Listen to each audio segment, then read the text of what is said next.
A city for sale, Beirut's housing stock in the Lebanon post-Civil War period. In the decade between 2004 and 2013, 10% of Beirut's buildings were redeveloped. It may seem that this process responded to housing need, but the building boom left the city with an even more acute housing crisis. How did this all happen? Many people attribute the building boom to a market-driven process, claiming that laissez-faire governed Lebanon's public policies. In reality, one can see a highly interventionist state strategy. Watch the impacts of public policy unfolding in the graph plotting the number of filed building permits over time and in the urban geography.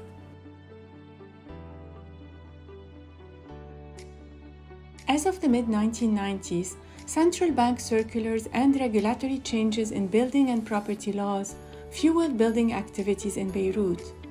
Among those, housing loans made access to home ownership possible for some low and middle-income families, but circulars mostly facilitated banking sector activities in the building development sector.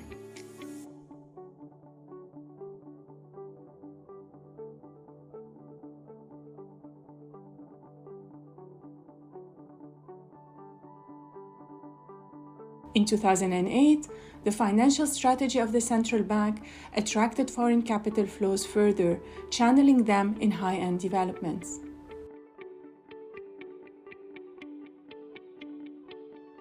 The outbreak of the war in Syria may have triggered the downturn, but the slump was also inevitable, given the growing mismatch between the price of land and the purchasing abilities of city dwellers.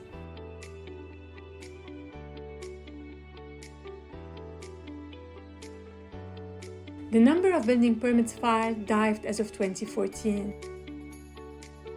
Even the aggressive measures of the central bank to encourage investments in the built environment became increasingly ineffective as the objective elements of the crisis became obvious. To study the city's housing sector, we surveyed all residential buildings permitted since 1996.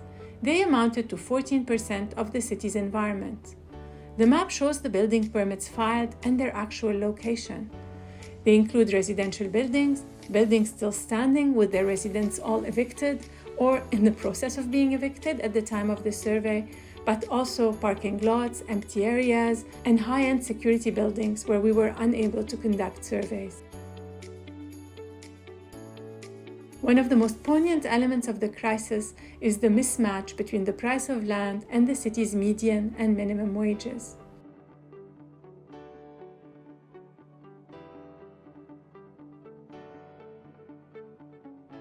In the beginning, the Beirut real estate industry was largely driven by high-end developments.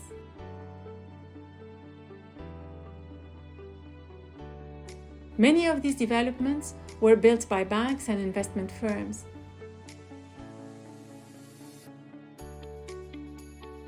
These include Solidaire in Beirut's historic core. As the crisis intensified, one mitigation measure was for developers to build increasingly small homes. The size of apartments shrank, with the majority now being around 120 square meters. Another testimony of the unaffordability of the new housing stock is that 3/4 of publicly subsidized loans were used to facilitate the purchase of old apartments rather than apartments in new buildings.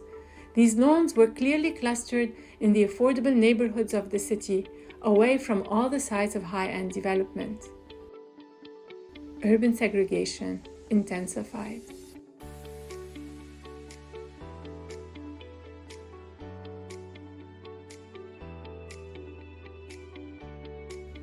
Meanwhile, the evidence clearly indicates that the building development industry is monopolized by a handful of influential developers who control the largest section of the housing market.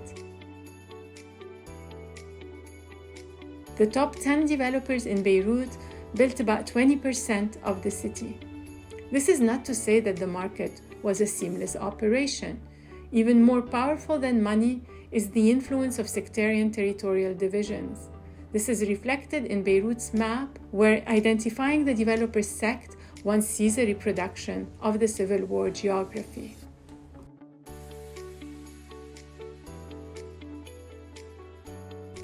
Yet the most eloquent indicator of the crisis are vacancy rates across the city.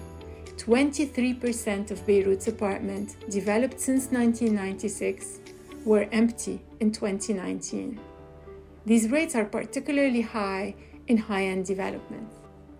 Our data still does not account for vacancy rates in all pre-1996 buildings, but a new survey is coming out soon. Since the end of the Lebanese Civil War, it is evident that Beirut has been transformed from a city to live into a city for sale. Rather than a place to live or work in, Beirut has been disfigured into a space for safe real estate investment at the expense of people's dignified lives.